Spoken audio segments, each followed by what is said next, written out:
మనం రైళ్లలో ప్రయాణం చేస్తున్నప్పుడు, లేదా సిగ్నల్స్ దగ్గర ప్రయాణం చేస్తున్నప్పుడు హిజ్రాలు వచ్చి బెగ్గింగ్ చేయడం చూస్తూ ఉంటాం. వారు అడిగిన దానికి మనం దానం చేయకపోతే వారు మనల్ని తిట్టడం, లేదా హావభావాలు ప్రదర్శిస్తూ ఉంటారు మన ముందు. ఇటువంటి గమనించినటువంటి తెలంగాణ ముఖ్యమంత్రి రేవంత్ రెడ్డి ఒక అడుగు ముందుకేసి, చదువుకున్నటువంటి హిజ్రాలు ఎవరైతే ఉన్నారో వాళ్ళందరికీ కొన్ని పరీక్షలు పెట్టడం జరిగింది. ఆ పరీక్షల్లో పాస్ అయినటువంటి వ్యక్తులకి ట్రాఫిక్ అసిస్టెంట్ పోలీసుల కింద నియమించడం జరిగింది. ప్రస్తుతం తెలంగాణలో ఈ హిజ్రాలు ఎవరైతే ఉన్నారో వారందరూ కూడా ట్రాఫిక్ అసిస్టెంట్ పోలీస్ కింద విధులు నిర్వహిస్తూ ఉన్నారు.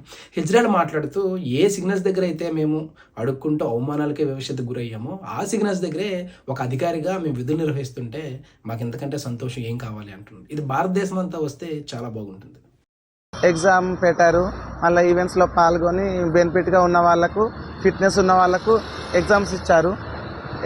ఎగ్జామ్స్ ఇచ్చి ఎగ్జామ్ పాస్ అయిన వారికి మాకు జాబ్స్ ఇచ్చారు.